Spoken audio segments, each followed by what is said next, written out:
and obstetric care fell significantly during that time. Lawmakers and analysts stress that structural challenges including heavy workloads, legal risks, and 24-hour emergency duties require broader reforms including improved working conditions and regional healthcare support beyond mere fee increases. In local news, the Busan Metropolitan Council's Education Committee approved an ordinance proposed by Councillor Park Jung-mook to strengthen support for students' basic academic skills. Data from the Busan Metropolitan Office of Education shows that around 1% of elementary and middle school students in the city are not meeting literacy and numeracy standards, with the percentage gradually rising in recent years. The ordinance clarifies the education governor's responsibility for ensuring basic learning and provides a legal foundation for current programs. It establishes a 3-tier support system linking classrooms, schools, and local communities, and creates an advisory committee to guide its operation. Park stressed the need to help all students, including disadvantaged and multicultural children, while addressing regional learning gaps.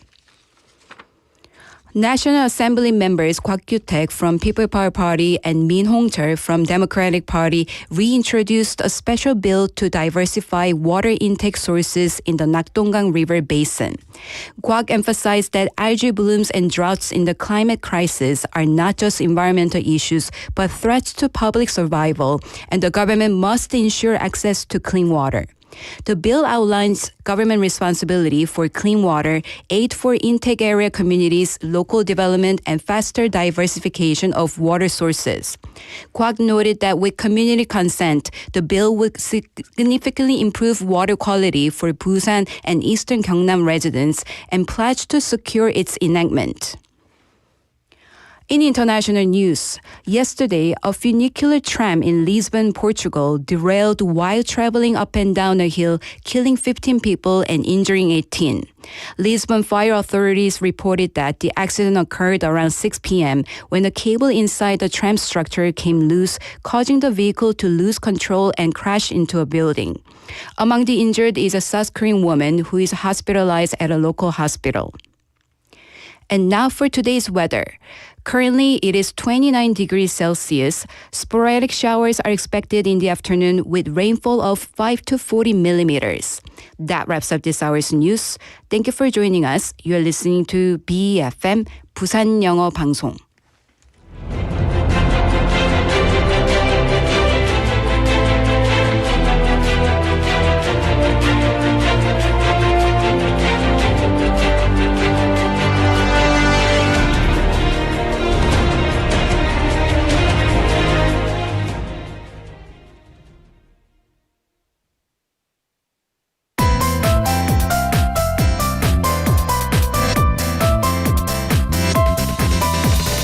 Your best choice. BEFM, 부산영어방송. Coming up next is Midday Mate with Kimberly Yan. BEFM, 부산영어방송.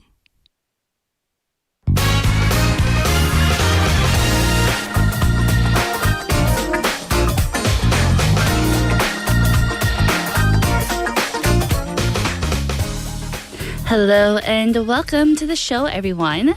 Think about the last time you checked the news. Maybe you turned on the TV in your living room, or maybe you picked up your phone and scrolled through the headlines online. For most of us, those two habits, watching TV and checking in the internet news, are almost automatic. They're the places we go to first, even without realizing it. And today, we're going to look closer at why those two sources still matter so much and how they shape the way we all see the world around us. It's Thursday, September 4th, 2025, and this is Midday Mate. Let's get started.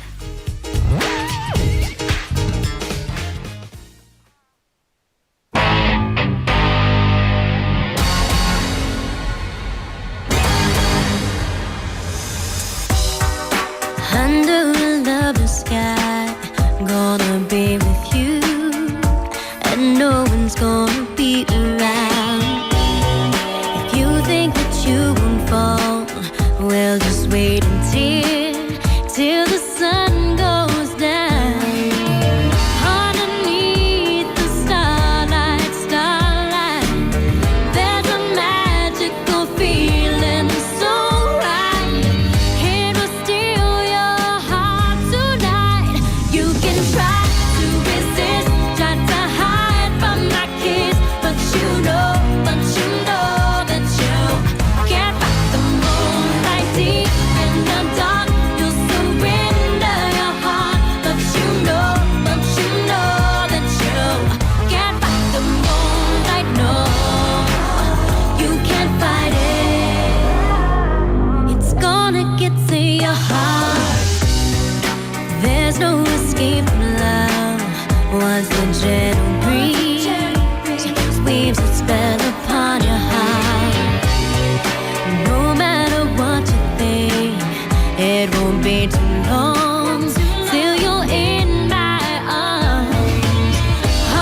And welcome back, everyone. That was Can't Fight the Moonlight by Leanne Rimes. Doesn't it just transport you back to the early 2000s? That song, with its mix of energy and romance, really captures the era of dance floors and movie soundtracks. There's something about the way her voice soars that makes you feel like the night is endless, full of possibility. It's the kind of track that still makes people want to get up, move, and sing along even years later. Music like this reminds us how timeless a melody can be and how it connects memories across different generations. And if you didn't know, it's the soundtrack from the movie Coyote Ugly. So hello everyone, we're live in the studio in Busan this Thursday afternoon. Welcome to Midday Mate. You're listening to us on BEFM 90.5 in Busan and 103.3 FM in the Kijang, Cheongwan, and Noksan areas. And I'm your host, Kimberly. Hello everyone, welcome to the show. It's Thursday already. Did you have a nice Wednesday and did you wake up to a nice Thursday? And you know, on my way to the studio today, I took a taxi and the taxi driver said, "Don't you think it got a little cooler after the rain?" And I said, I do believe so. It is getting cooler, everyone. So all of you who are ready for the fall weather and ready to get rid of this summer heat, we're almost there. Just hold on a little bit longer. So let's see what's coming up on the show, everyone. In hour number 1, we'll have Listomania, a daily topic adventure with a list of things to keep you entertained. And today we're going to be talking about why TV and online news still shape what we believe. After Listomania, since it's Thursday, we'll have our segment of Back to the News, where we talk about old headlines but with new perspectives. A light and breezy trip through the news of the past with my mate, Claire. Later on in hour number 2, we'll have today's quote, a moment to pause during your busy day and reflect on a thought-provoking quote to soothe your mind. And then following that, we'll have bite-sized banter, a daily dose of lighthearted chatter on a new topic every day with my mate, Andrew. And then we'll have Don't Make a Scene, where we learn real-life English expressions through movies and drama scenes. And since today is Thursday again, we'll have our segment of Living Like a Local at the end of the show. So now, our question of the day and text topic. Let's get started, shall we? Where do you most often get the news? Do you get it from the TV, internet, social media, radio perhaps? Or do you still read the newspaper? So let me know, where do you get the news? 뉴스를 TV, 인터넷, 소셜미디어, 라디오, 신문 중에서 주로 어디에서 확인하시나요? So I know a lot of people still start their morning with the morning news. My parents especially. They always have the news on and it's always the weather forecast for some reason whenever I check it. But there they are watching the news, trying to see what's happening locally, internationally, and for the weather. Other people may just have their newspaper still delivered to their door. I wish I was one of those people. I don't know how I can get the American newspaper, but if you know, please let me know so I can also subscribe for that. So let me know, how do you get your news? Social media, TV, internet, radio, or the newspaper? Go ahead and send in your answers by texting in pound 9050 or shop 9050. That'll cost you 101. Or send a message on Kakao Talk. Search BEFM or 부산영어방송 in Korean. Add us as a friend and send in your messages there. Or we also do have our smartphone app. So you can go to your app store, look up the same thing, find our cute little icon there where it says BEFM, download it, and listen to our programs. So now I will be right back with Listomania after the song. Here is How Do I Live by Trisha Yearwood.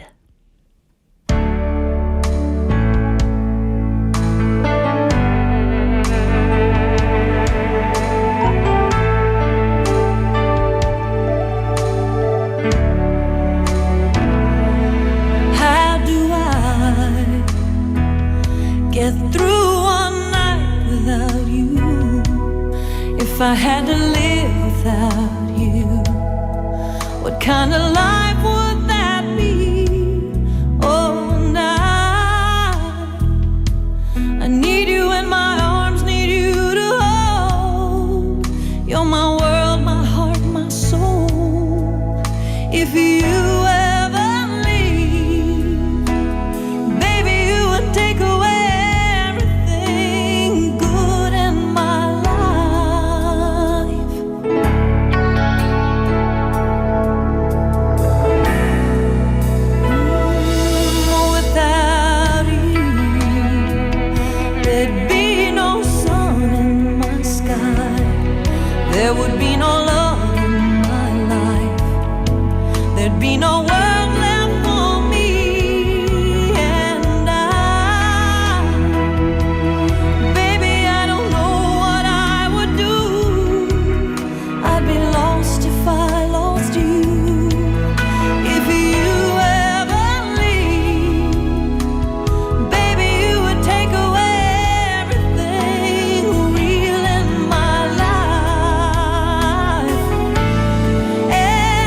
That was How Do I Live by Trisha Yearwood, and now it's time for Listomania. And today we're going to be talking about why TV and online news still shape what we believe. So first, let's look at the landscape of news consumption first. For decades, TV has been the dominant way people receive news. Even with the rise of smartphones and social media, television remains a central source of information. One reason is habit. Families have long turned on the evening news as part of their daily routine. For many older viewers especially, TV anchors carry authority and a sense of trust built over the years. On the other hand, though, internet news has become a daily ritual for younger and middle-aged people. Checking news apps, online portals, or scrolling headlines during breaks at work has become as common as grabbing a cup of coffee. The convenience is totally unmatched. Stories update by the minute and breaking news alerts pop up instantly on our phones. Da-da-ding. Together, these two, TV and online news, make up the overwhelming majority of where people turn for information. Newspapers, radio, and even social media each play a role, but none come close to the combined reach of these two giants. So why TV and online news still dominate? Let's look at that. What explains their dominance in shaping public opinion? For TV, the answer lies in visuals and presence. We can actually see something. Seeing a live footage of an event, hearing the tone of the reporter's voice, and watching interviews create a sense of immediacy and credibility. Major national events like elections, natural disasters, or even global crisis still pull audiences to the TV screen where coverage feels official and also comprehensive. Online news, meanwhile, thrives on the speed and personalization. People can search for exactly what they want, read diverse viewpoints, and even set up notifications to stay updated on topics that they care about. Online platforms also allow users to comment and share, making the news a bit more interactive in a way television can't replicate. So when you're watching TV and the news there, you can't leave comments, right? But online news, you can. At the same time, though, social media is rising as a competitor. Platforms like Notube or short-form video apps are beginning to blur the line between traditional news and the user-generated commentary. But even then, much of the content circulating there comes originally from TV broadcasts or internet news sites. In other words, TV and online news still set the agenda, and social media often just amplifies it. So this dominance carries important implications. Let's look at it. First, it means that TV stations and online news outlets shoulder a great responsibility. Because they reach so many people, the way they frame stories, what they highlight, what they leave out, directly influences the public opinion. Second, the gap between generations is worth noting here. Older generations may rely heavily on TV, while younger people lean on some online sources. This could lead to different understandings of the same issue, depending on which medium someone uses most. Looking ahead, though, the big question is whether social media will ever surpass these traditional sources.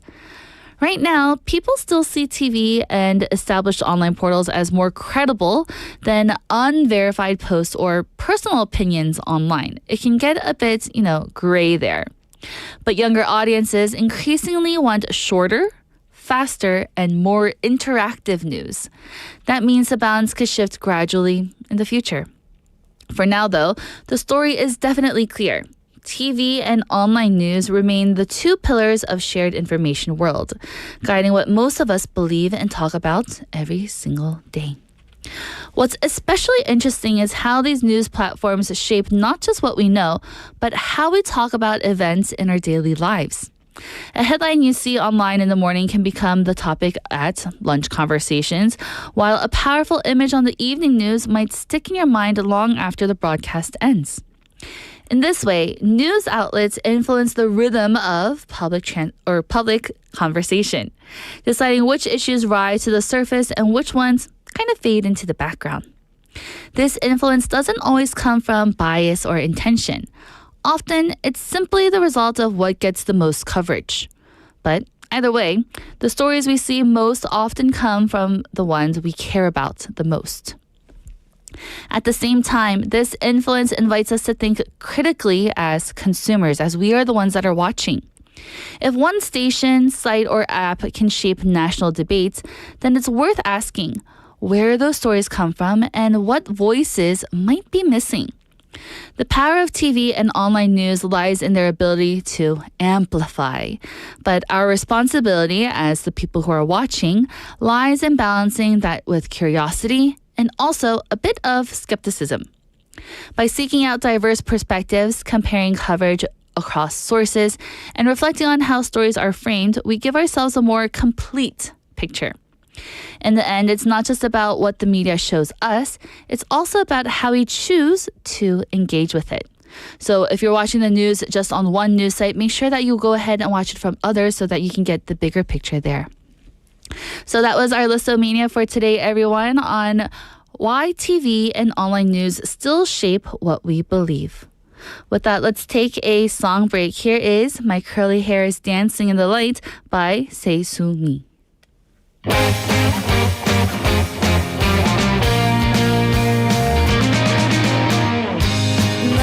day, nobody has for me, just the sun. Where is everybody going? I'm not looking for my fun. No matter how you say it feels like a good day. I'm in the crowd, wondering who's here to stay.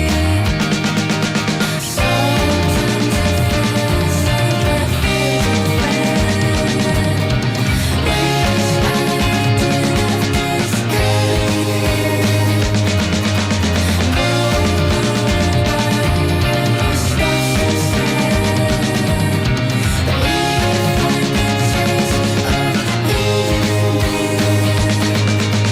since I met you, there is nothing else in my mind. Don't like that, I don't want my curly hair to shine. I'm letting it go tonight. When you stare, there is nothing else in my mind. My curly hair's free, oh no matter of this time. Oh yeah, dancing in the light.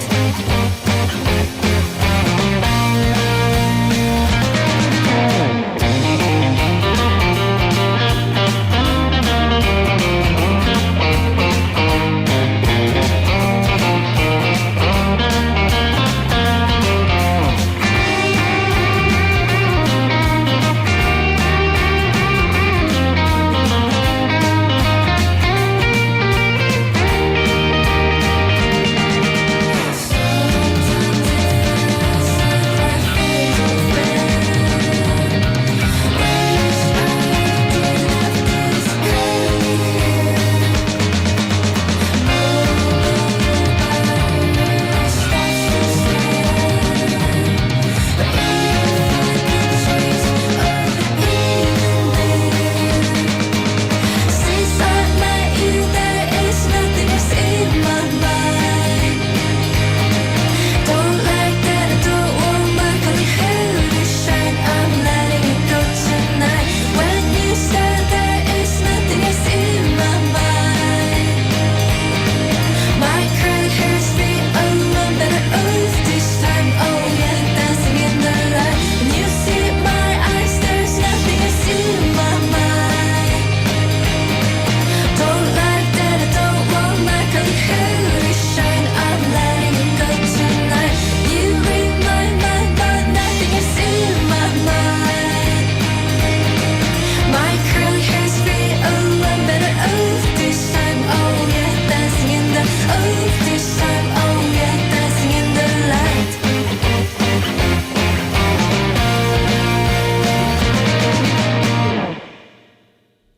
And welcome back, everyone. That was My Curly Hair is Dancing in the Light by Sung-mi. And now you're listening to Midday Mate, and I'm your host, Kimberly. And now for our question of the day and text topic, it was, where do you most often get the news? TV, internet, social media, radio, or the newspaper? 뉴스를 TV, 인터넷, 소셜미디어, 라디오, 신문 중에서 주로 어디에서 확인하시나요? So I have a few answers here. I'm so happy. I love it when everybody answers. Betty님 saying radio, TV, and online.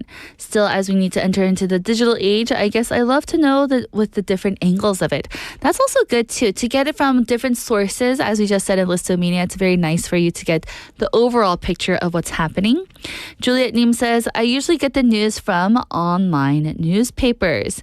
And she also continued by saying, since there are so many media outlets delivering news these days, I really wish I could improve my ability to spot fake news among all those articles. Provocative headlines also seem to be a big problem. I believe so too. There are just some titles that are just like attention grabbing, trying to get the views on there, trying to get the likes on it. So it's really hard to see, but I think with more practice, we'll be able to do that as well.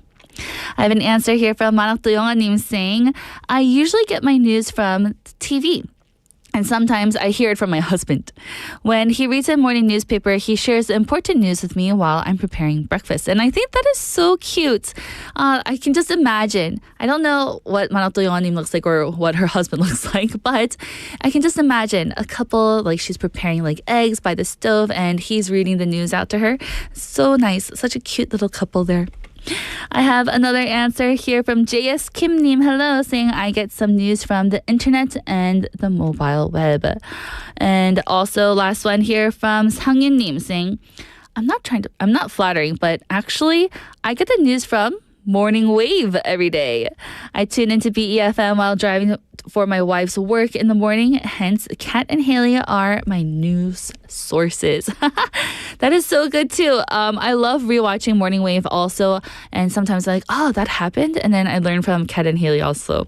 So Sangyun-nim, thank you for listening to BFM. Such a loyal listener for all of our segments. I love it. So everyone, let me know what your answer is to our question of the day. Where do you most often get the news? TV, internet, social media, radio, or the newspaper?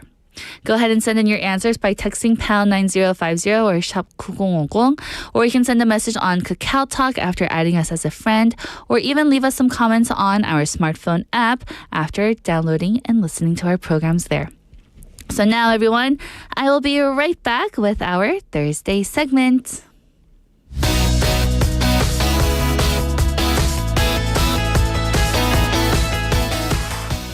And welcome back, everyone. It's now time for our segment of Back to the News with Claire. Hello. Hello.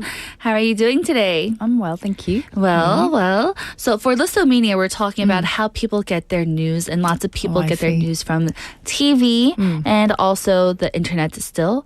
But where do you get your news? I have to read. I have to. Kind of. Have to read news. Obviously, internet, all the news website, all the journals.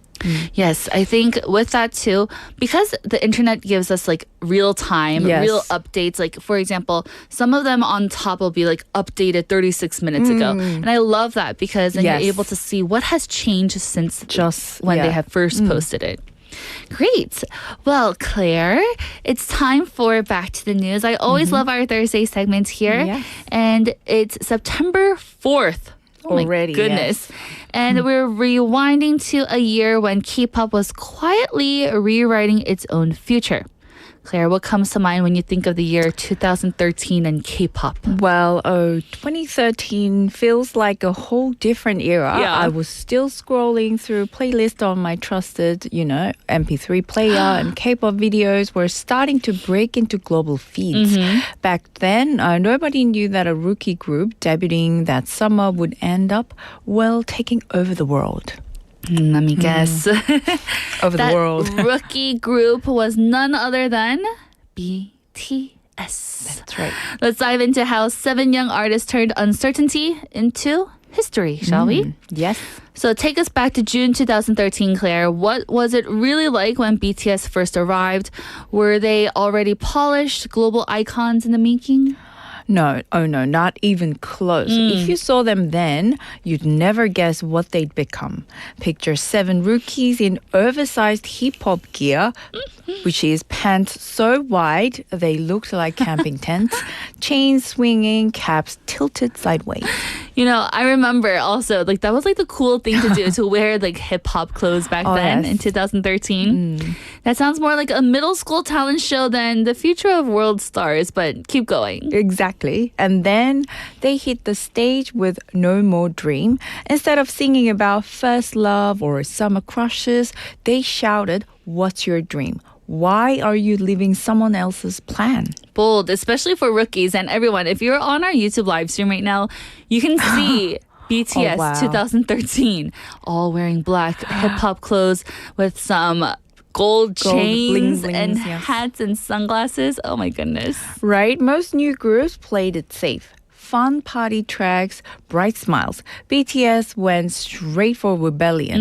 They rapped about exam stress, grinding without purpose, even the fear of ending up stuck in a job you hated. I can imagine audiences blinking in shock. They're like, wait, idols are allowed to say that? Indeed. Some loved it, some thought it was too much.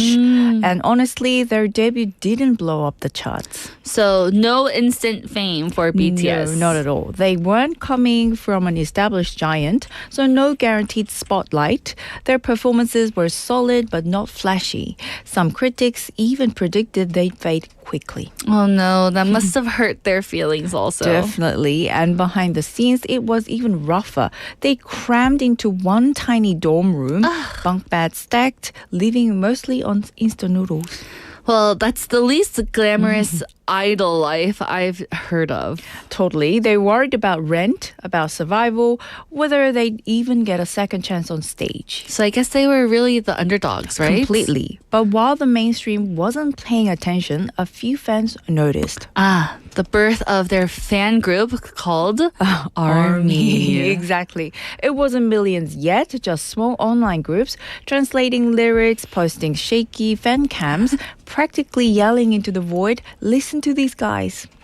Like a secret society before the world found out about BTS. That would be the perfect description. And BTS leaned into it. They didn't act untouchable. They broke the wall. And that made fans feel like they weren't just watching idols, but kind of like friends, a bit more, you know, close to your everyday type of person. Yes, exactly. And they tweeted like silly jokes, uploaded vlogs, filmed their practice sessions, even when they messed up. They admitted when things were tough.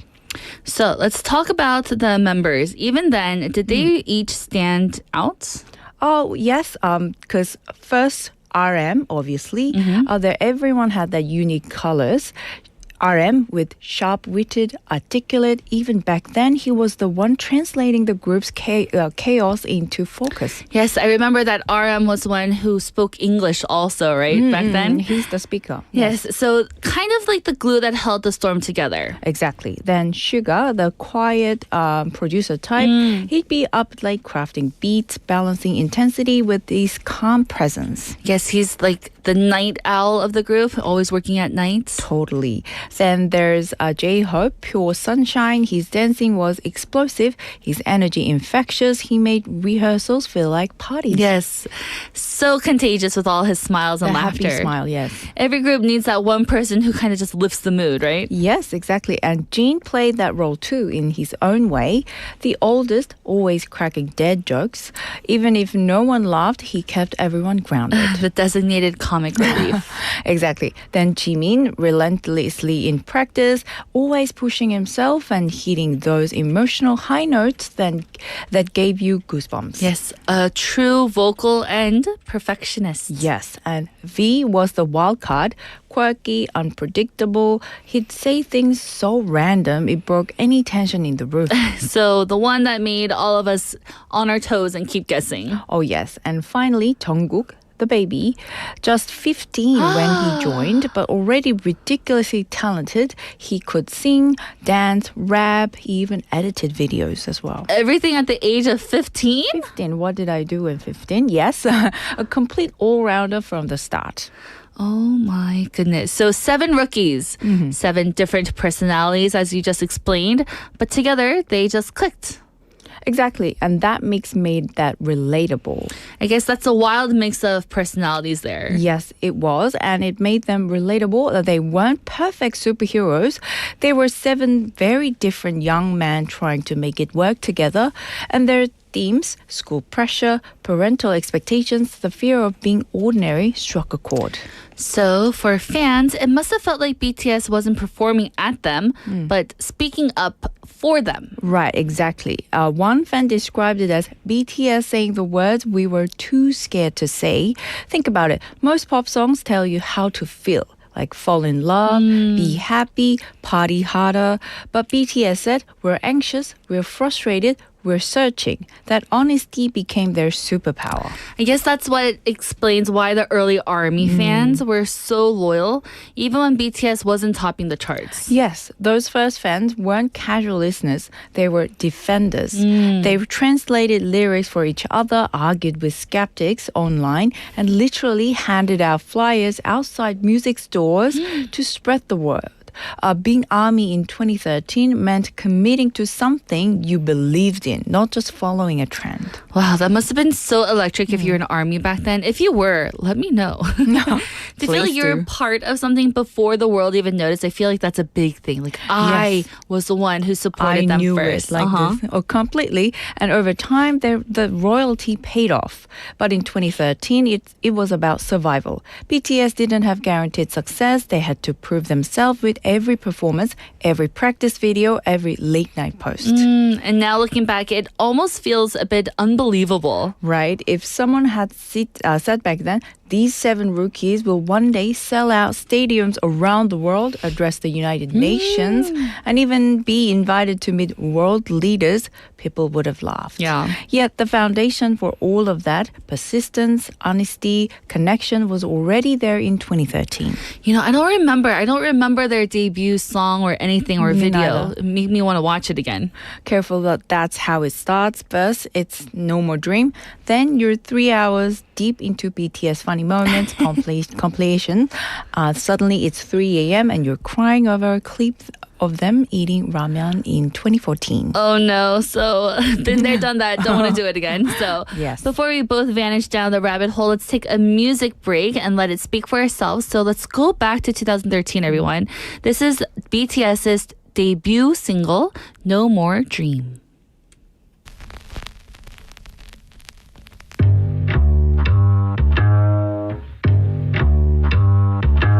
야마 내 꿈은 뭐래 야마 내 꿈은 뭐래 야마 내 꿈은 뭐래 네 꿈은 child I want a big house and big ring But 사실은 I don't have any big dreams 난 참 편하게 살아 꿈 따위 안 꿔도 아무것도 안 하잖아 다 똑같이 나처럼 생각하고 있어 까먹게 꿈만던 어린 시절 대학은 걱정 마 멀리라도 갈 거니까 알았어 엄마 지금 독서실 간다니까 네 모습이 뭐야 지금 네 거울 속에 누가 보여 I gotta say 너의 길을 가라고 단 하루를 살아도 뭐라도 하라고 나약함은 담아도 왜 말 못하고 있어 공부를 하기 싫다면서 학교 때려치기는 겁나지 이거 받은 거야 준비하는 벌써 설정들은 제발 좀 너희만 살아가지고 유리 멘탈 보이 stop 자신에게 물어봐 언제 네가 열심히 노력했냐고 야마 내 꿈은 뭐래 야마 내 꿈은 뭐래 야마 내 꿈은 뭐래 네 꿈은 child 그거래 거짓말이야 거짓말이야 심이야 이 시선 차이야 왜 자꾸 딴 길을 가래 야 너나 잘해 제발 강요하지 말아줘 라라라라라 내 꿈의 머리 내 꿈의 머리 고작이 거니 지겨운 쌤들 반복되는 미래 오랜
거니 고작이 거니 살아가는 법을 몰라 날아가는 법을 몰라 결정하는 법을 몰라 이젠 꿈꾸는 법도 몰라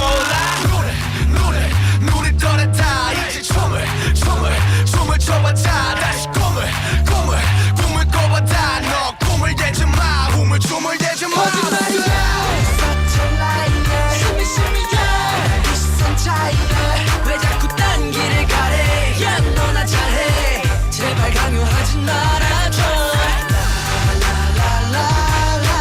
내 꿈이 뭐니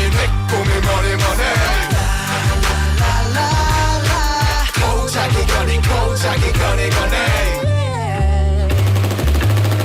To all the youngsters without dreams And welcome back, everyone. That was No More Dream by BTS. And Claire and I, as we were listening, were like, wow, the music style has definitely changed a lot. So 2013 BTS and 2025 BTS, a little different musicality-wise. So, everyone, you're listening to Midday Mate, and you're in the middle of our segment of Back to the News. And as you can just tell, we talked about BTS's Underdog debut back in 2013. And it was also the year of another group set the standard for performance-driven K-pop. Claire, I'll just give you one word. Growl. That takes us straight back to 2013. Even if you didn't know the lyrics, the moment Growl started, you could feel the energy, funky rhythm, confident groove. It stood out instantly. So you didn't even need to be a fan to notice it? Exactly. It was everywhere, on TV, at school festivals, even blasting from bus speakers. You just couldn't escape it. So if you didn't know already, Ururong, Growl, we should have the group EXO. So take us back there, Claire. Yes, they were only a year into their career and they had a very unusual setup. 12 members split into two subgroups, one focusing mainly on Korean songs, the other on Mandarin. It was ambitious, a little risky, but it gave them reach in two languages right from the start. Their early singles made people curious, and then came Wolf in 2013. It was dramatic. Growling sounds, choreography, where they literally formed a wolf shape. I remember this EXO. This is when 2013, everyone, is the year that I came to Korea. So I remember this so vividly. It was cool to watch, but probably not the kind of dance students that could practice in the hallway. Exactly. Then came Growl in August. Yeah. And that was the turning point. Unlike Wolf, which leaned into theatrics, Growl was sleek and funky. It had an R&B groove, a bass line you couldn't get out of your head, and it just felt effortless. And that's what made it stick, right? Yes, but here's the kicker. The performance. The choreography video was filmed in a single take, the camera weaving between members, so it felt like you were walking right through the dance with them. So again, no flashy cuts. It was just pure performance, a one-take wonder. One take, exactly. And every member got a chance to shine. For example, Kai's smooth lead moves, Baekhyun's quick flashes of charisma, Dio anchoring the center with steady focus, Sehun's youthful energy. The camera was close enough that you noticed little details you'd normally miss. So this wasn't just another comeback. It was definitely a blueprint. Right, and fans ran with it. Before Growl, most people were happy to learn a single dance point. After Growl, the goal was the entire routine. Schools must have been in chaos. Total chaos. Students shoved desks aside at lunch, classrooms became practice studios, even hallways turned into rehearsal spaces. Yes, I can just picture a teacher walking in mid-chorus with everyone like in the middle of the dance and like, oh, what are they doing? Yes, that happened. And then came the flood of dance covers. Online video sites were full of them. Some were polished, some just groups of friends in sneakers, but all of them proved the same point, which is Growl turned K-pop into something participatory. Yes, everyone was involved. And it wasn't just Korea, was it? Not at all. Thanks to their dual promotion system, Growl spread quickly in China as well. High schools, They had their own growl dance crews. International fans joined in too, posting covers, tutorials, even translated versions of the lyrics. And this was before the era of short form clips, everyone. So everyone was still trying, you didn't see people trying to do these types of dance videos before, but this is what started it, I feel like. Indeed. The craze spread purely by people sharing videos and word of mouth. That made it feel even more genuine. So EXO basically kicked off the viral dance craze before viral was even a buzzword. Exactly. Growl wasn't just a hit, it was a movement. After 2013, groups couldn't rely on nice songs alone. Fans wanted music plus performance identity. So basically, EXO raised the bar for everyone to follow. Completely. And it cemented their place as leaders of their generation. Ask any XOL, they'll say, Growl was the song that made us. And even for non-fans then? Still unforgettable. Teenagers in 2013, whether they followed EXO or not, call it their anthem. Even now, at reunions or parties, people light up when it plays. Yes, we have a message here from Benny Neem saying, I love EXO songs indeed. So everyone, did any of you ever try the growl dance in school? Or maybe outside of school, because we were not in school yet, or maybe get caught mid-routine. We love to hear those stories also. Oh yes, please. And yes, don't be shy. Half of Korea's classroom probably had the same thing going on. Yes, definitely. So BTS's debut planted a spark, and EXO's growl spread the wildfire. Perfectly said. One asked, what's your dream?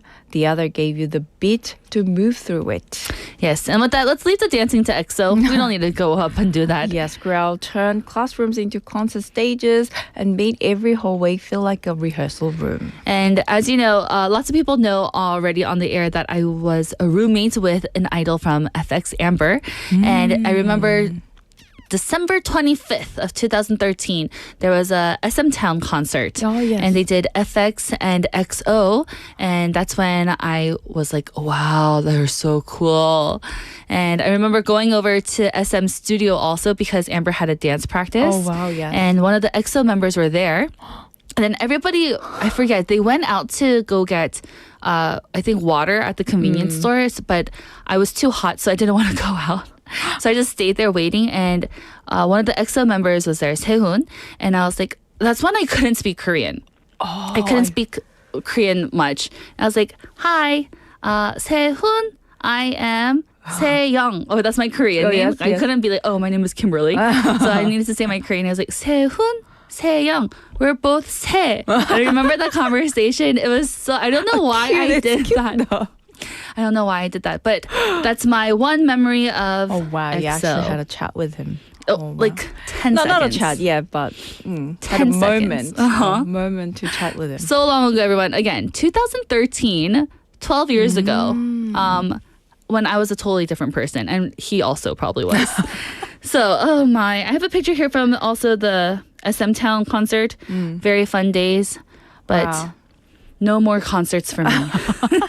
For a while. For a while. So everyone, that was our segment for Back to the News. We've traveled back to the year of 2013, the year when BTS planted the seeds for their global journey, and EXO made us growl ururong our way through high school festivals. Yes. Well, it's funny, back then these groups were just starting out, but today their songs are time capsules.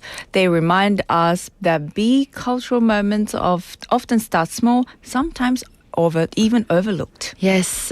So I have a message here from Juliet Nim saying, 그러고 보니 이 노래는 정말 서태지와 아이돌 노래 느낌이네요. So that's when we played the BTS's debut song earlier, right? When we were saying, oh, it's so different from what they're doing now. And we have another message here from 만학도 영아님 also saying, in 1 second, saying BTS 노래는 세상을 향하는 메시지가 담겨 있군요. 옛날 서태지와 아이들의 노래처럼. Yes, yes. same thing. So BTS songs carried messages for the world, some kind of like 서태지 and the boys or 서태지 and the idols back in the day also. So, but everyone's talking about BTS. Did none of you listen to EXO back then? Here's the EXO defender here. I'm the EXO defender over here. I think it's just because they debuted or they came out the year that I came to Korea, so I just felt it kind of related. Yeah. Yeah. Like, oh, I see them trying so hard. But it was so like classic with them in their uniform outfits. It was so nice, you know? And you saw them in person. That actually changed. One person. One person. The other ones were just too far away. Even one person. Yeah. So anyhow, that was our segment for Back to the News, Claire. Thank you so much for this memory lane on back to BTS and EXO's first debut. My pleasure. And I can't wait to see you again next week. I'll see you next week. And everyone, that's the end of our first hour. I'll be back at 1 p.m. And since we were talking about EXO this whole time, let's listen to 으르렁 Growl by EXO. Yeah. Okay. 나 혹시 몰라 경고하는데 잘 들어 지금 위험해 So dangerous 자꾸 나를 자극하지 마 나도 날 몰라 숨이 자꾸 멎는다 네가 날 향해 걸어온다 나를 보며 웃는다 너도 내 입에 끌리는지 눈앞이 다 캄캄해 네가 뚫어져라 쳐다볼 때 귓가에 가까워진 숨소리 날 미치게 만드는 너인걸 아무도 널 못 보게 품에 감추고 싶어 우리는 시선들 내 안에 일어나 거센 소용도 없니 그림자 내 안에 깨어나 널 보는 눈에 불꽃이 든다 그녀 곁에서 모두 다 물러나 이젠 조금씩 사나워진다 나 으르렁 으르렁 으르렁 나 으르렁 으르렁 으르렁 나 으르렁 으르렁 으르렁 너 물러서지 않으면 미쳐도 몰라 날 있어 눈빛과 매일 듯한 긴장감 지금 탐색 중이야 너의 주위를 baby 넌 그냥 그대로 있어 나만을 바라보면서 절대 널 보내지 않아 두고 봐 baby 흐린 공간 속에서 선명하게 빛나는 너의 시선들 내 안에 울리는 경물림 소리 그림자 내 안에 깨어나 널 보는 눈에 불꽃이 든다 그녀 곁에서 모두 다 물러나 이젠 조금씩 사나워진다 나 으르렁 으르렁 으르렁 나 으르렁 으르렁 으르렁 나 으르렁 으르렁 너 물러서지 않으면 다쳐도 몰라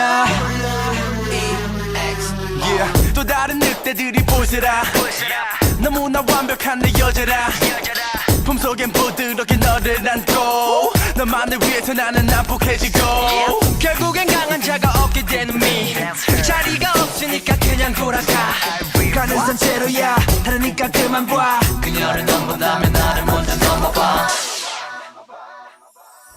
우리 말고 하나 둘씩 지워버리자 너하고 나만 여기 남아 멈춰진 듯이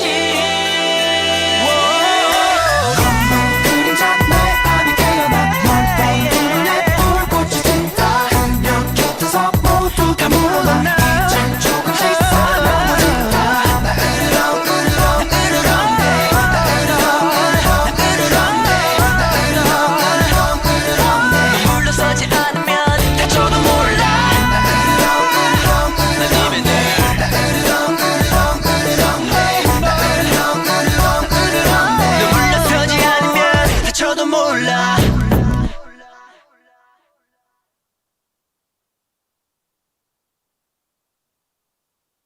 했던 청년에게 괜찮아요라는 한마디가 희망이 되었습니다. 돌봄을 받는 이도 돌보는 이도 더 행복할 수 있도록 보이지 않는 곳까지 살피는 따뜻한 마음, 부산 시민 모두가 행복한 도시를 만듭니다. 이 캠페인은 부산 시민의 행복한 일상을 이끌어가는 부산 사회서비스원이 함께합니다.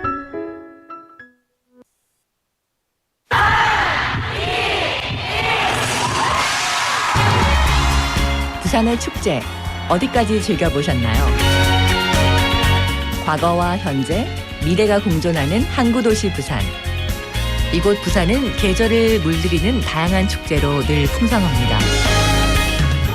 봄의 시작을 알리는 봄꽃 축제부터 부산의 여름을 만끽하는 바다 축제, 전 세계 영화인들이 모이는 부산국제영화제와 새로운 시작의 해맞이 축제까지 부산의 축제는 우리의 열정을 가득 담고 있습니다. 바쁜 일상은 잠시 뒤로 하고 특별한 시간을 선물 받는 바로 이곳 부산에서 우리의 삶은 축제가 됩니다. 축제로 하나 되는 부산, 여러분은 어떤 축제를 기다리시나요? 이 캠페인은 대선공익재단과 BFM 부산영어방송이 함께합니다.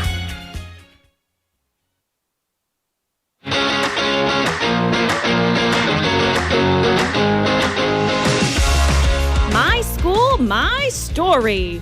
School reporters are bringing you the latest news from their campus.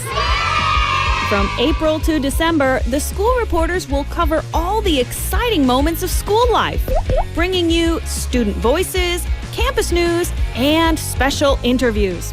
Catch the broadcast every Sunday from 11 a.m. to 12 p.m. Don't miss the chance to hear our student stories on the School Reporters broadcast.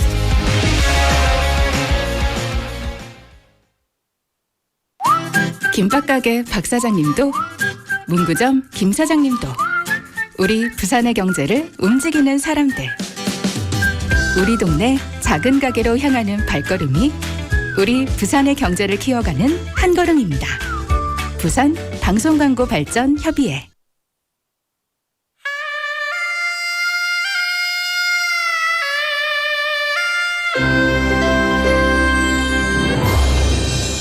The time is now 1 o'clock.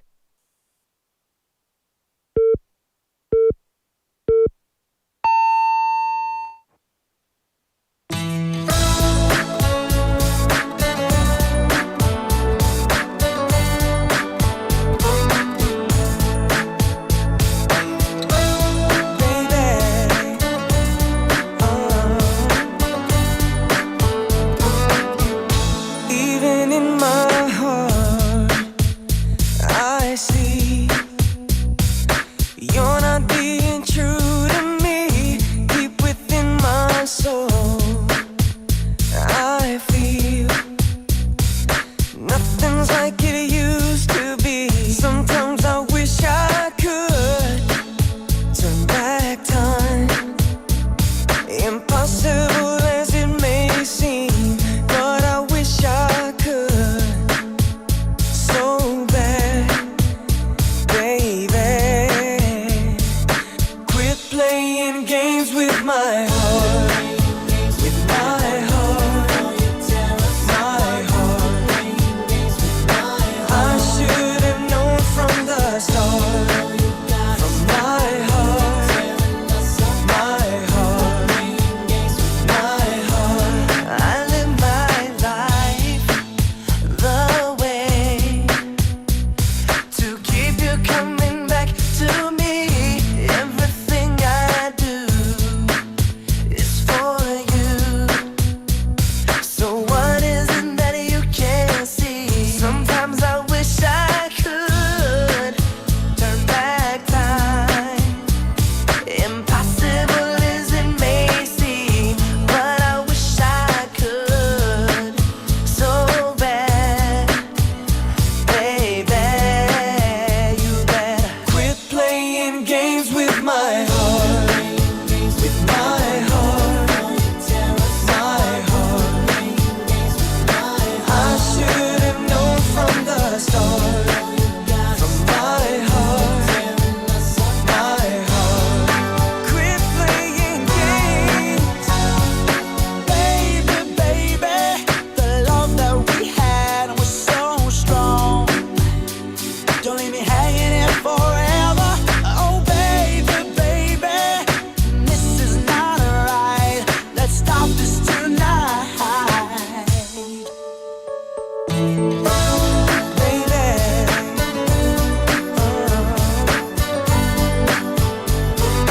Quit playing games. Na na na na na, na na na na na, baby.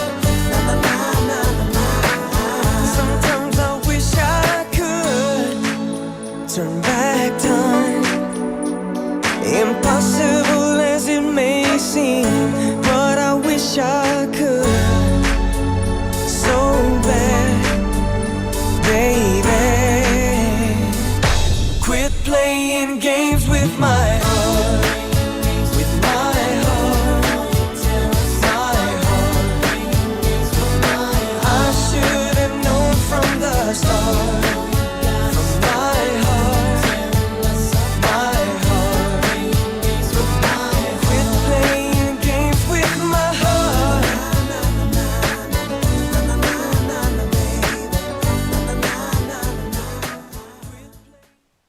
And that was Quit Playing Games with My Heart by Backstreet Boys. For so many people, this song is pure nostalgia. It takes us back to a time when boy bands ruled the charts and every chorus was an anthem sung at the top of our lungs. The harmonies, the heartfelt lyrics, they still strike a chord even decades later. It's amazing how a song like this can instantly put us in the shoes of our younger selves, remembering late night radio, mixtapes, or maybe even those posters in our bedroom wall. Some songs don't just stay in the past, they carry their magic with us everywhere we go. And again, that was Quit Playing Games with My Heart by Backstreet Boys. And everyone, we are live in the studio in Busan this Thursday afternoon. Welcome to Midday Mate. You're listening to us on BEFM 90.5 in Busan and 103.3 FM in the Gijang, Cheongwan, and Noksan areas. And I am your host, Kimberly. Hello, hello. And it is already hour number 2. So in hour number 2, we'll get into today's quote, followed by bite-sized banter, where Andrew and I just talk nonstop. And then we'll have Don't Make a Scene, where we learn real-life English expressions. And then we'll close it with Living Like a Local, where we give you some tips on how to live like a local here in Korea. And so, back to our question of the day and text topic. If you're joining us for the first time, make sure you put on your thinking cap for this question. Where do you most often get the news? Is it TV, internet, social media, radio, or the newspaper? So 뉴스를 TV, 인터넷, 소셜미디어, 라디오, 신문 중에서 주로 어디에서 확인하시나요? So let me know where you get your news and information. We had lots of people saying that they get it from online. Some people are still reading the newspaper. And you know what? For me, my answer for this is that I like to check on social media. But before you come after me, everyone, I'll stop you right there. I check on social media because I follow the different types of news platforms. And then after that, I go into the news website and then check out the longer article there. So it's not just because I know social media, it only has like a little blurb about what's happening and you don't get the whole story. So what I like to do is always check the actual article online as well. So social media first and then the internet news. So some people also, like Sang-Yunim say, like on their commutes, they like to rely on their radio, which is so great to hear because, you know, without radio, how are you going to get information and songs on your commute and your drive? So that's a good thing there. Also, everyone's saying for a newspaper. And I think what the majority is a bit of mix, right? A little bit of this, a little bit of that, getting your news from different sites and things everywhere. So go ahead and let me know your answer if you haven't answered yet. Where do you most often get the news? TV, internet, social media, radio, or newspaper? Or say that you have a different way of getting your news. Let me know. Go ahead and send in your answers by texting in pound 9050 or shop 9050, that'll cost you 101, or send a message on Kakao Talk. Search BEFM or 부산영어방송 and then add us as a friend. Or you can also look for our smartphone app. Go to your app store, look up BEFM or 부산영어방송 again, download our app and listen to our programs there. And now, everyone, I'll be right back with today's quote after the song. Here is 습관 by Roller Coaster.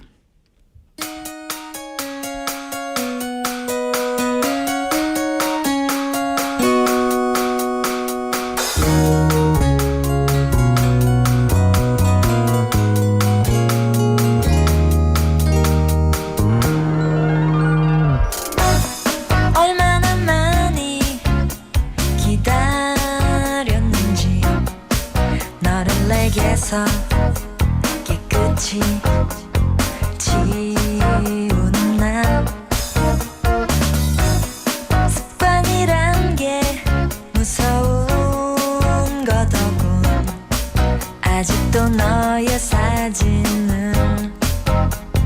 물끄러미 바라보면서 사랑해 오늘도 얘기해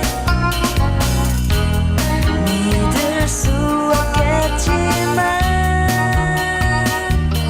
안녕 이제 그만 너를 보내야지 그건 너무 어려운 얘기 정신기한 일이야 이럴 수도 있군 너의 목소리도 모두 다 잊어버렸는데 습관이란 게 무서운 거더군 아무 생각 없이 또 전화를 걸며 웃고 있나 봐 사랑해 오늘도 얘기해 믿을 수 없겠지만 안녕 이제 그만 너를 보내야지 그건 너무 어려운 얘기 바라라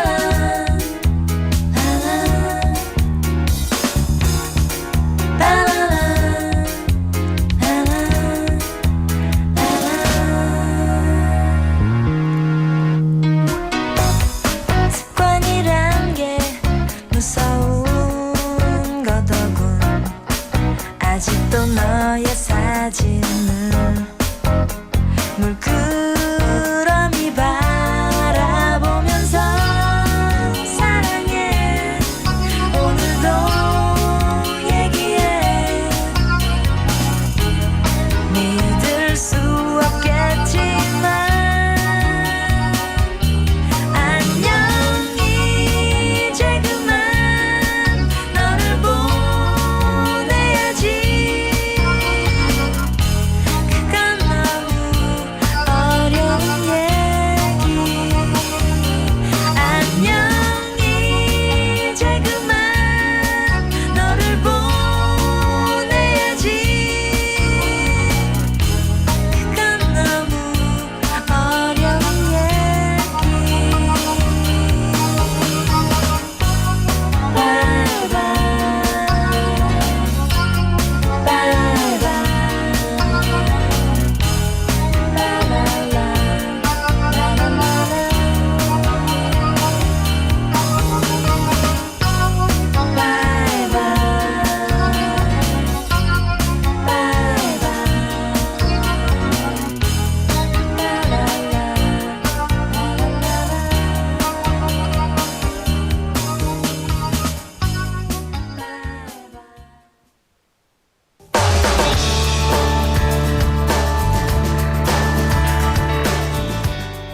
Welcome back, everyone. That was 습관 by Roller Coaster. And now it's time for today's quote.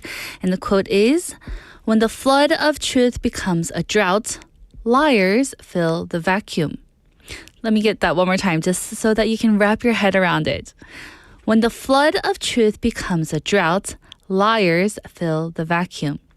진실의 홍수가 마를 때 거짓말쟁이가 빈틈을 채웁니다.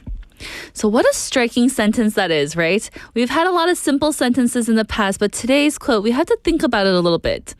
So let's take a moment to let it really sink in. A flood of truth, overflowing, abundant, unstoppable.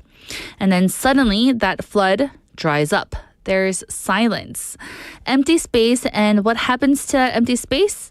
It never stays empty for long. Something will always move in to take its place. And very often that something is misinformation, rumors, or plain old lies. Now, this doesn't have to be about politics or about some grand world events. We can bring it down to our everyday lives. Think about a workplace. If no clear information is given about an important change, maybe a new policy or a sudden schedule shift, what happens? People begin to whisper. They begin to talk. One person says, I heard it's because of budget cuts. Another says, no, it's because someone messed up. Soon, a dozen different stories are floating around, and none of them may be true. All of that confusion started because there wasn't enough truth to fill the space to begin with. Now, do you understand the quote a little bit better?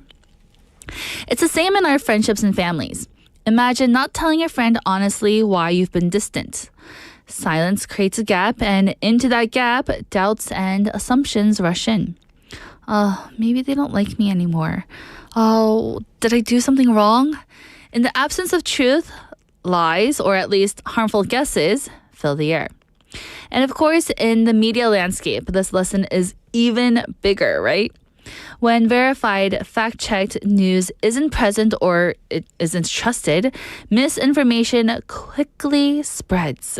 That's why we often see strange rumors going viral much faster than carefully checked reports. Lies, they're loud. Lies, they're quick. But truth requires patience, checking, confirming, making sure it's solid before it's even shared. So what does that mean for us as listeners, as citizens, as friends? It means that truth, however small, is a kind of responsibility. If you know something clearly, then share it clearly. If you're not sure, wait until you are. And when you're on the receiving end, pause before believing every word that you hear. Ask yourself, is this the flood of truth or just the noise that rushed in during the drought? In the end, this quote reminds us that truth is like water. It nourishes, it sustains, and when it's missing, the ground cracks and falsehood seeps through. So let's do what we can do in our own ways to keep the flow of truth alive in our conversations, in our workplaces, and in our relationships and communities. Because if we don't, someone else will fill and rush that silence. And that someone might not have our best interest at heart. So now, this quote really makes me think about the small everyday moments where silence or half-truths really create problems. I've seen it happen in group projects where nobody speaks up clearly about what's expected. Suddenly, confusion grows, people make assumptions, and frustration sets in. It's not that anyone intended harm, it's just that the absence of clarity left too much room for doubt. That's when I realized how powerful even a simple truth can be. Like saying, here's what I know and here's what I don't know. So let's try to work around that and find a solution. But instead, people just go and rush with all the lies and the noise instead. On a more personal level, I've also noticed how much lighter relationships feel when honesty fills that space. It's not always easy to say what we really think or feel, I know. But when we don't, the people around us often start imagining the worst. Sharing the truth, even when it's awkward, protects that trust that we have. It's like pouring water into dry ground. The cracks close, and what could have broken apart instead holds together. That, to me, is the heart of this quote. Truth prevents the drought that makes lies grow. So I have a message here from Manakdoyonim. It's like, it feels like sensational fake news is spreading everywhere since people are increasingly drawn to shocking headlines. That is also true too. So before all of that noise settles in, make sure that we are looking out for the truth as well. So today's quote again is, when the flood of truth becomes a drought, liars fill the vacuum. 진실의 홍수가 마를 때 거짓말쟁이가 빈틈을 채웁니다. So let's be careful with all the lies and be cautious with what we know. And that was today's quote, everyone. And let us take a song break. Here is 거리 풍경 by 고찬용.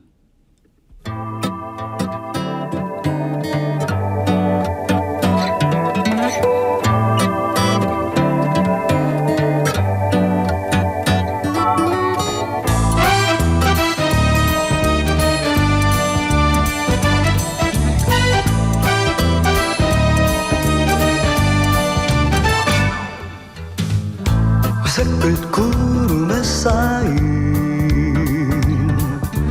푸른 하늘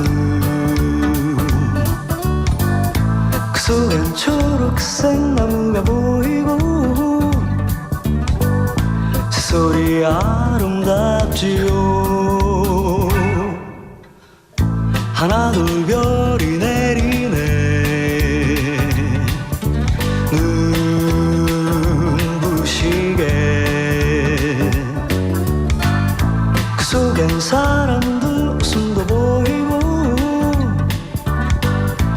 거리는 밤을 만나네 밤이 내리면 모두가 아름답고 내 꿈은 춤추네 상냥하던 가로수 이젠 저리 움직이고 꾸벅꾸벅꾸벅 이제 모두 잠들었네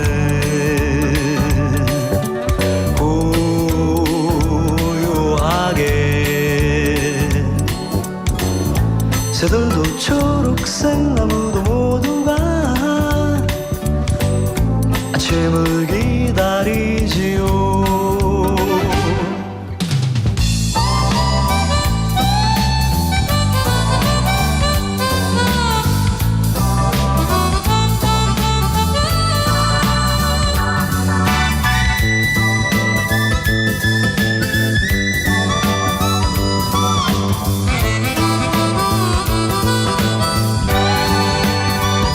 밤이 내리면 모두가 아름답고 내 꿈은 춤추네 상냥하던 가로수 이젠 저리 움직이고 꾸벅꾸벅꾸벅 이제 모두 잠들었네 고요하게 새들도 초록색 나무도 모두가 아침을 기다리지요 새들도 초록색 나무도 모두가 아침을 기다리지요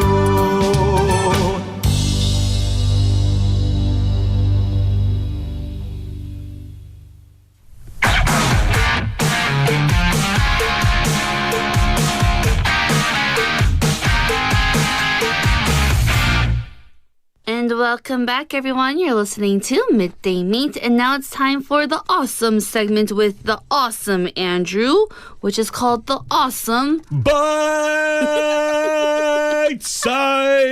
Banter! Well, that sounded like the wrestling matches. Yeah, or the from the UFC. Oh, you know, yeah. The boxing, like, let's get ready to rumble. Oh, yeah. Ooh. Hey, anybody, you have an event coming up, just hit me up. Hit up Andrew, everyone. There you go. How are you doing this fine Thursday? Not bad. Looking forward to the weekend. No plans as of yet, but, try to get out and enjoy myself as always. Or just chill at home. Doesn't matter. Exactly. I would like to do that. All right. Let's get to our topic. And this one, I don't know. We always end up going back to food some way, shape, or form. And today is going to be that. And we have a would you rather for today, all right? Just one. So we have enough time to dive into it. And I'm really interested to hear what our listeners are going to have to say about this, because depending on maybe some of your skills, you might choose one or the other. Or for some people, they might think they're good at this, but possibly they're not. Oh, no. Yeah. So, would you rather always get compliments on your cooking or for your sense of humor? So everyone, 요리 실력에 늘 칭찬받기 vs 유머 감각으로 늘 칭찬받기. Do you think you're a funny person? Well, I do have a face for radio, so, I don't know. I feel, I would never come out and say like, oh, hey, I bring the life of the party and I'm a funny guy. I think you do. But I feel like I can lighten the mood, in that sense, right? Definitely. I wouldn't go as far as, or maybe I'm just being very, laid back in the sense of saying I'm not like that. But I do like to be, I'm very social. I like to be in the mix. I I've been known to hold court, if you will. Hold court? You don't know that saying? No. Oh, that's a good one for the listeners then. So to hold court would mean like if you walked in a room and somebody was like leading the conversation, that would be like they are holding court. Like my dad is that way. He's telling stories or something like that, and then everybody's kind of listening to them. They're holding court. I see. Yeah, like they're the speaker.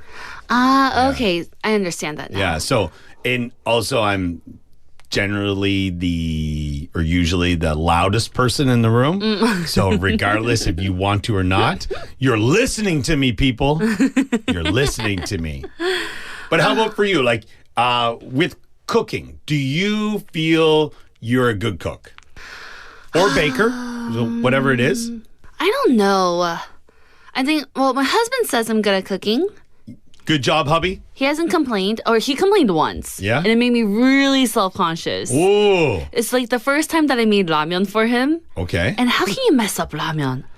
But I feel ramyeon is something that people are very particular about. I added too much water. Okay, that's another one. Even I thought it was bad. Oh, okay. I think I just got nervous cooking for him for the first time. Or it's like my brother used to say about his ex-wife.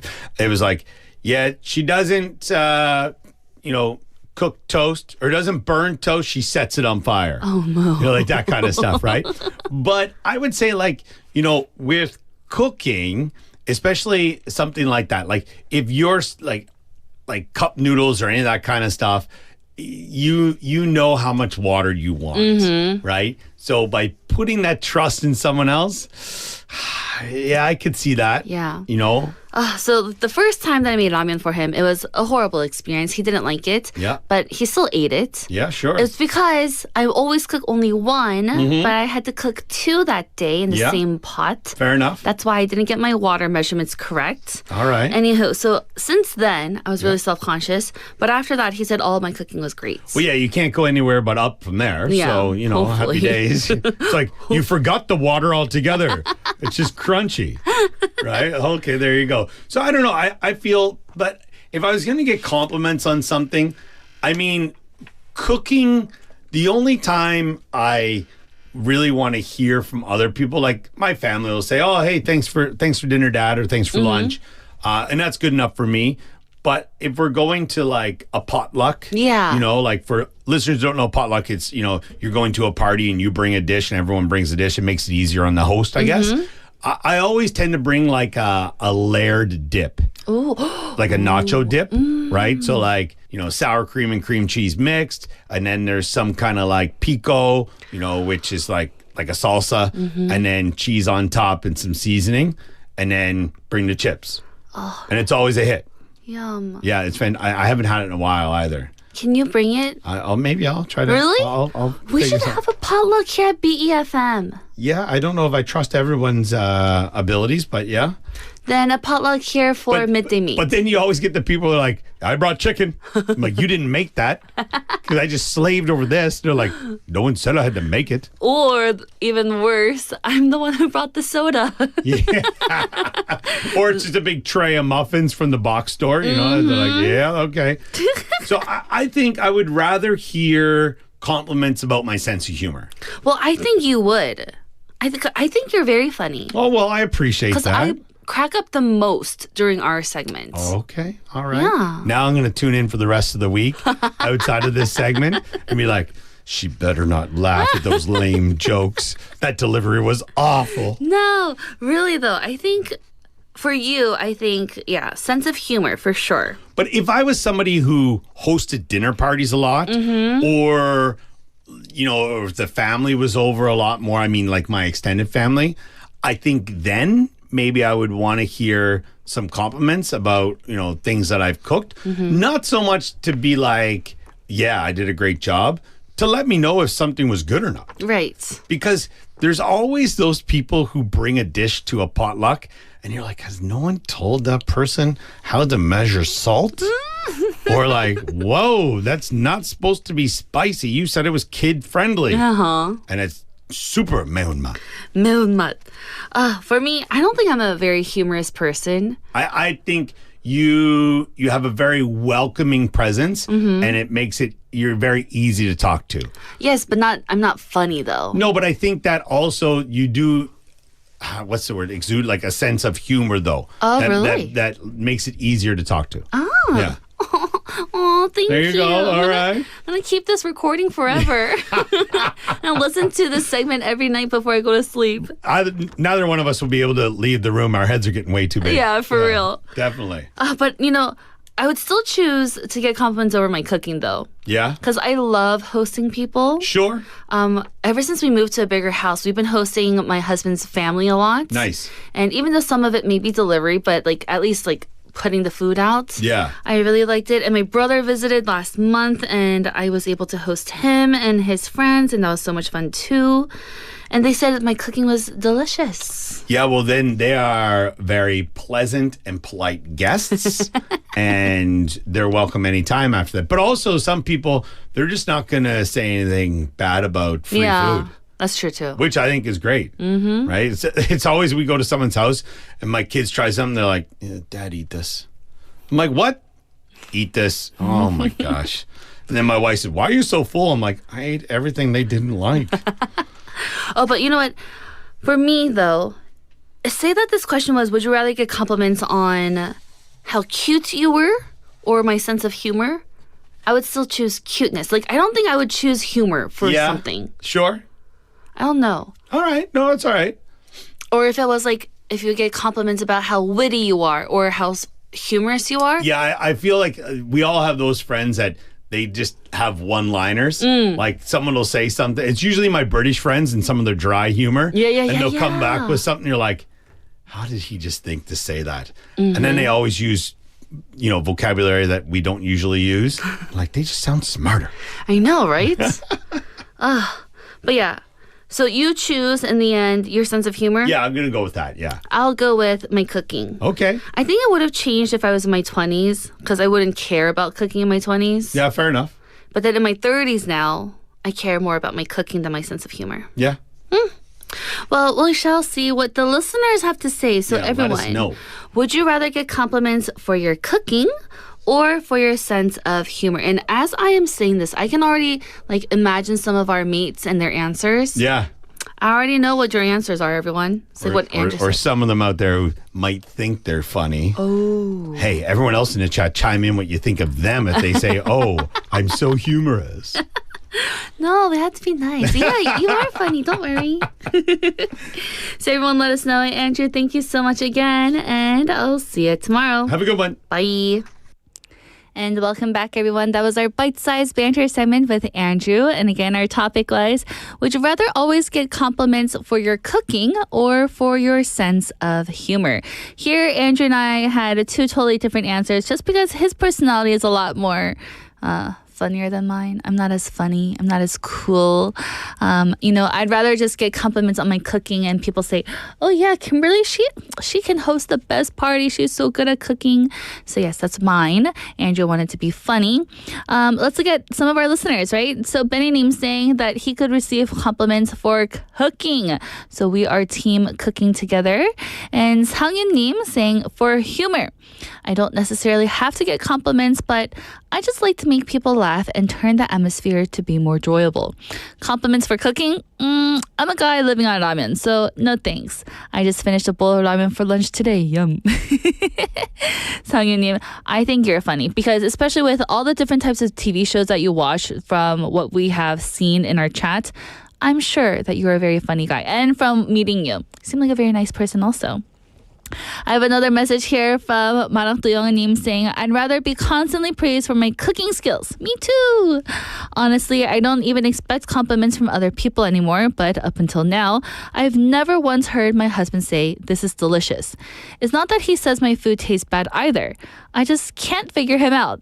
Maybe my cooking really isn't that tasty, or maybe he just doesn't say it. I have no idea what's going on in his mind. Marang Tuyong-nim, ask him. Say, isn't it good? Or you don't have to ask. The way to see is if they finish everything that's in their bowl. Did they finish the soup? Did they finish the rice? Did they finish all the banchan that you made for him? Then I can see that you are a good cook. And I'm sure you are with all of that wise knowledge of yours. I have another message here from Sangin Nim saying, well, I'll take Andrew's challenge to meet and compete. Who's the funny guy? The Korean ajushi versus the Canadian Mountie. Oh man, Andrew's a tough competitor. I've never laughed so much in all of my segments. I love all of the guests for all of the different types of segments that we have here on Midday Meet. I think they're all very nice and funny also, but when it's my time with Andrew, I just cannot stop laughing. It's to the point where I'm laughing or cackling, and I have to get away from the microphone so that it doesn't catch all my laughing, so that it can hear his voice. But yeah. Anyhow, everyone else, if you would like to answer, let me know. Would you rather always get compliments for your cooking or for your sense of humor? With that, let's take a song break. Here is Feelings by Morris Albert.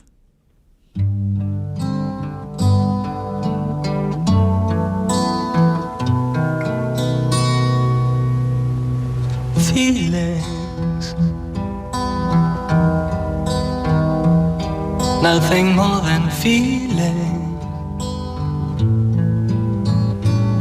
trying to forget my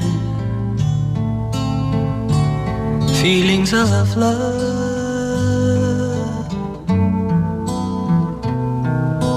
teardrops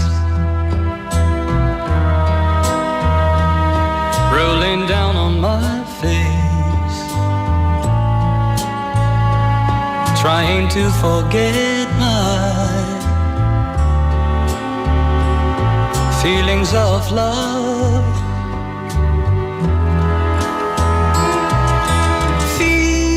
Feelings, for all my life I'll feel it. I wish I've never met you, girl. You'll never come again. Feeling, whoa, whoa, whoa, feeling, whoa, whoa, whoa, feeling, again in my arms, feelings, feelings like I've never lost you, and feelings like I've never have you, again in my heart.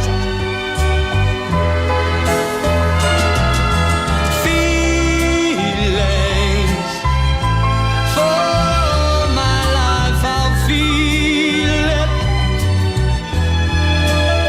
I wish I'd never met you, girl. You'll never come again.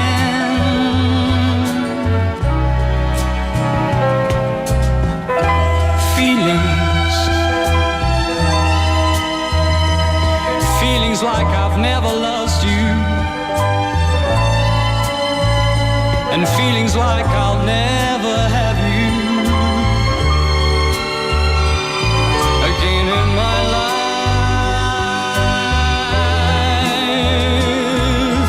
Feeling, whoa, whoa, feeling, whoa, whoa, feeling, again in my heart.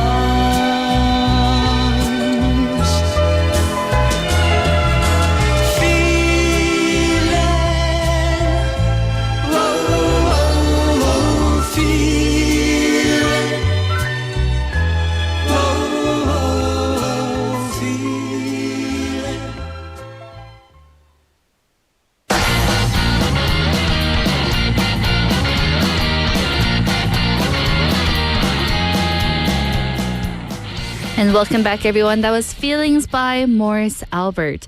And I have a message here from Juliet Lim saying, 아니, 이 노래는 우리 엄마의 favorite song. 노래가 너무 좋아요. This was Juliet Lim's mom's favorite song, and she said that she really liked it. It was my first time listening to that song, but it was very nice to just sway back and forth to. I was swaying left and right, left and right. Anywho, everyone, it is now time for Don't Make a Scene, where we learn real-life English expressions through movies. So today and this week, we have been looking at the movie Top Gun Maverick. So let's do a quick recap about what we have learned so far. On Monday, we learned about the expression or else, or when someone says or else what. It's a warning or a threat that suggests a consequence is coming up, and or else what is when someone is saying, so what? And challenging that threat. On Tuesday, we learned about the expression, this guy needs an ego check. This guy needs an ego check. A way of saying that someone is a bit too confident and someone needs to bring them back down.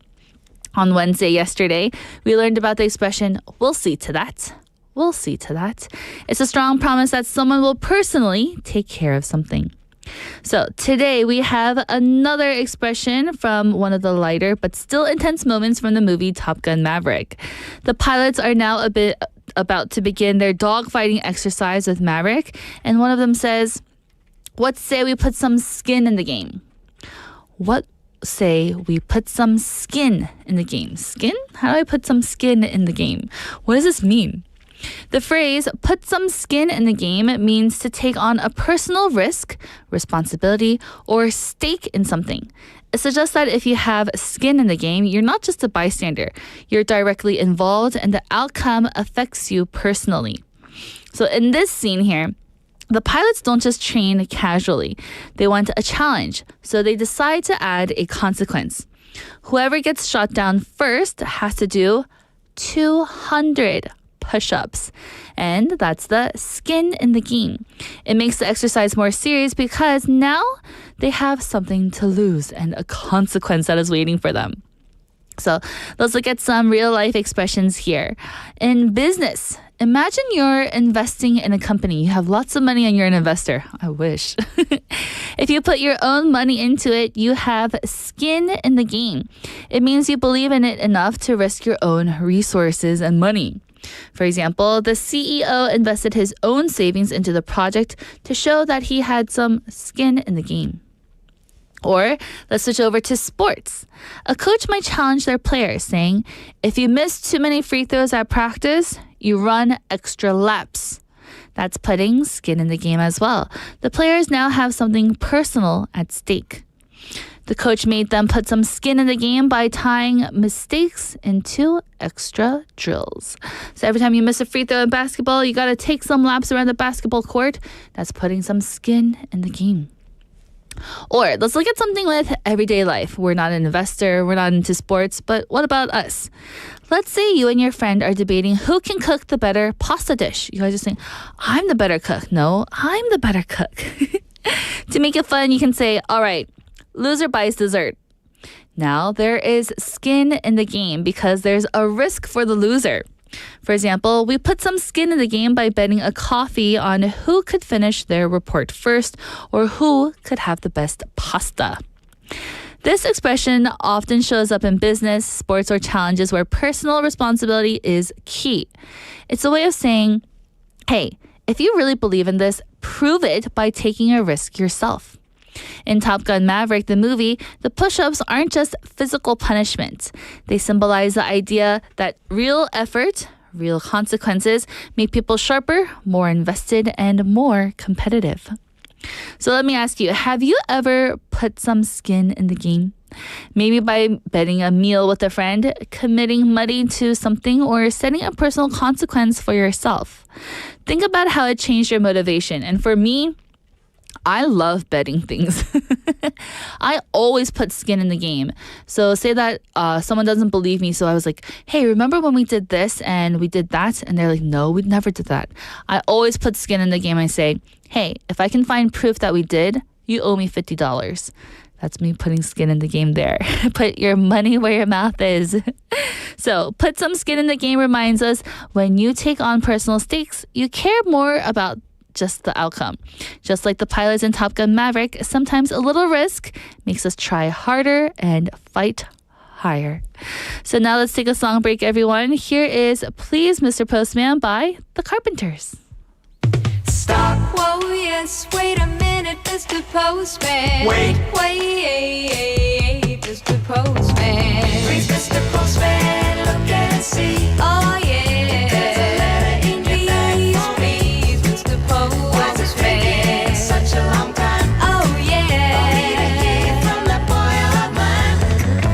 There must be some word today from my boyfriend so far away. Please, Mr. Postman, look and see if there's a letter for me. I've been standing here waiting, Mr. Postman, so patiently for just a card or just a letter saying he's returning home to me, Mr. Postman. Oh, yeah. Please, please, Mr. Postman. Whoa, yeah.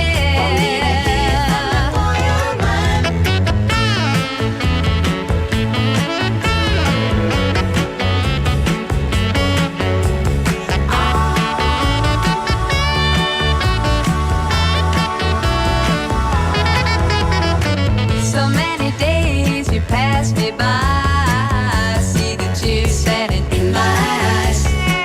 You didn't stop to make me feel better by leaving me a card or a letter, Mr. Postman.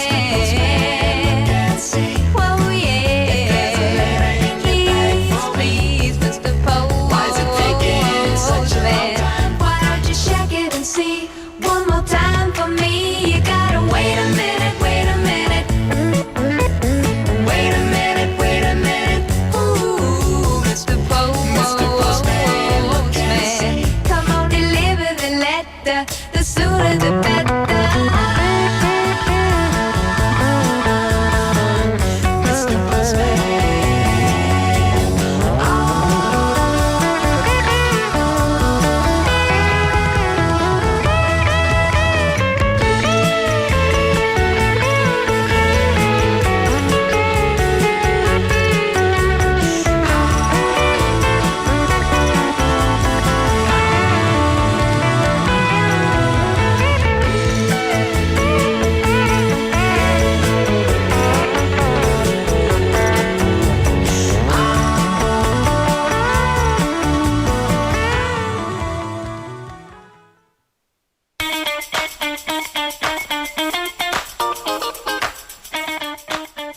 And welcome back, everyone. You just listened to Please Mr. Postman by Carpenters. And now it's time for our segment of Living Like a Local, where we give you some tips on how to live like a local here in Korea and how it's a little different of when I lived in America. So today we're going to be talking about something you'll see on almost every corner in Korea, but you might not pay attention to at first, and that is the Korean vending machine. So 한국의 다양한 자판기를 대해서 이야기를 하겠습니다. So if you grew up in the US, vending machines are pretty straightforward. They're usually filled with soda, sugary snacks, chips, candy bars, and maybe some bottled water. And you'll find them in schools, office buildings, airports, or even rest stops on the highway. There's a designated place where all of these go. The choices are a bit limited, right? It's just junk food and drinks. But outside of big cities, vending machines aren't everywhere.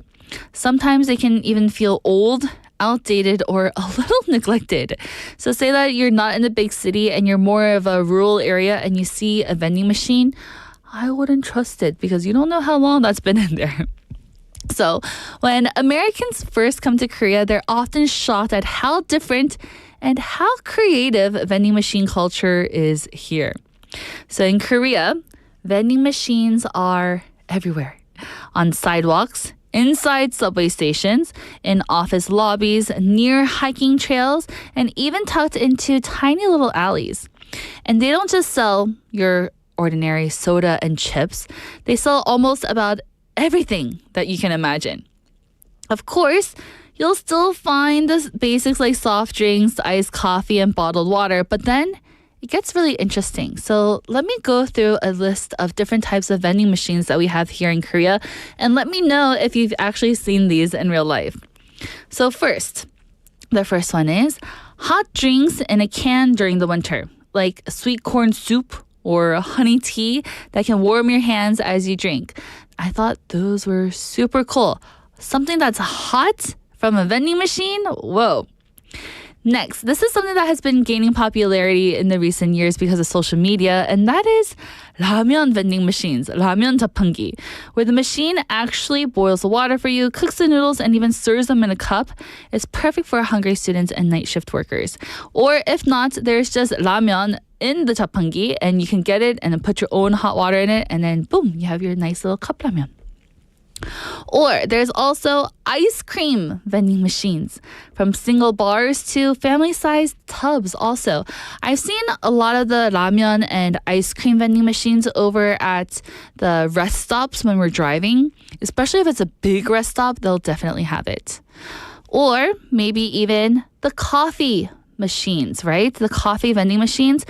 In Korea, I know that you've had this coffee vending machine for years because it's in our subway system, right?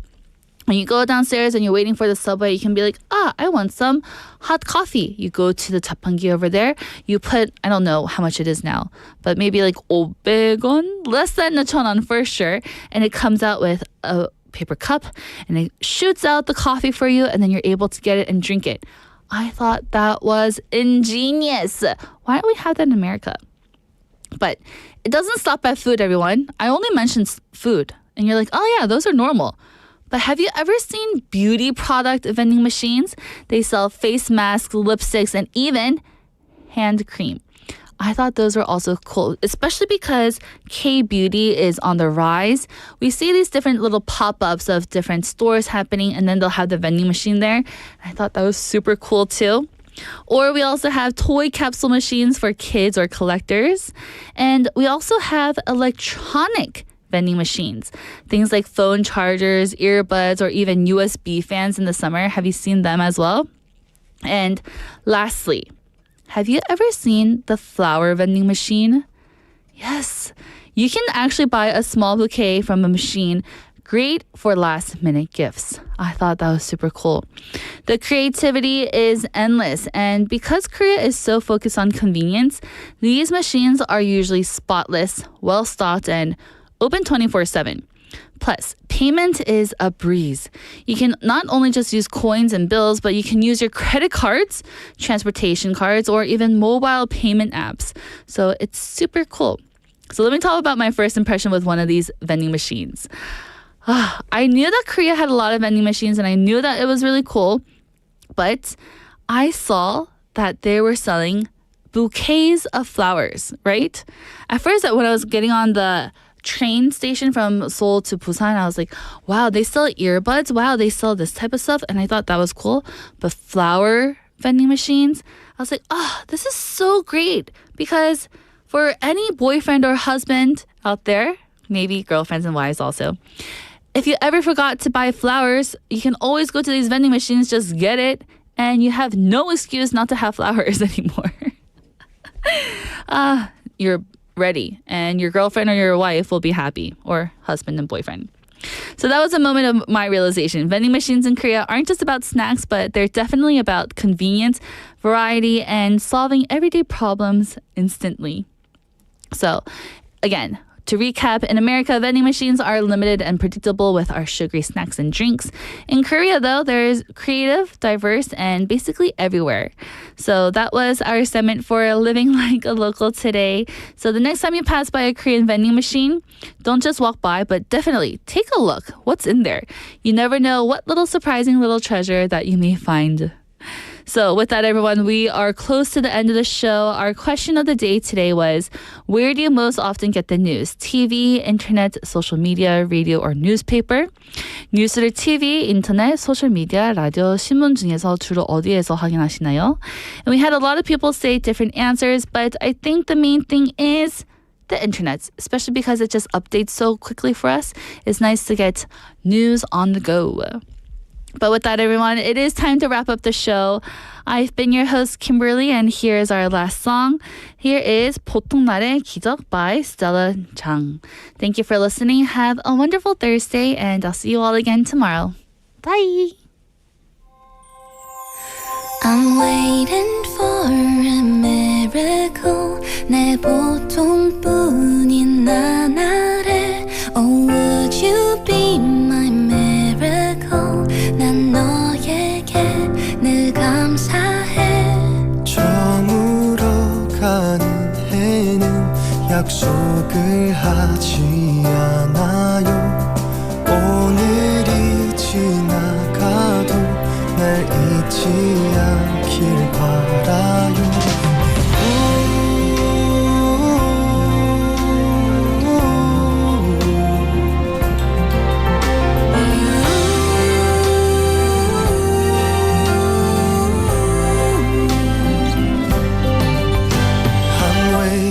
For a miracle 내 보통뿐인 나날에 Oh let me be your miracle 난 이미 너를 사랑해 저물어가는 해는 약속을 하지 않아요 오늘이 지나가도 내 손을 놓지 말아요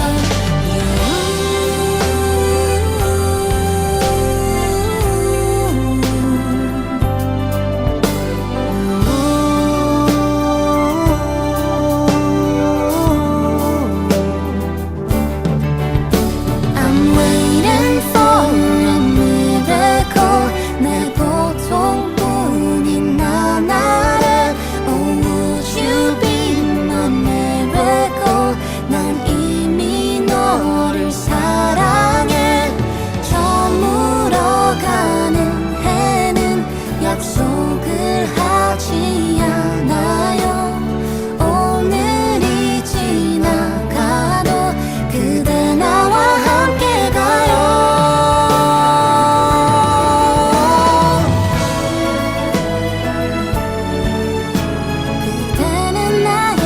그대는 나의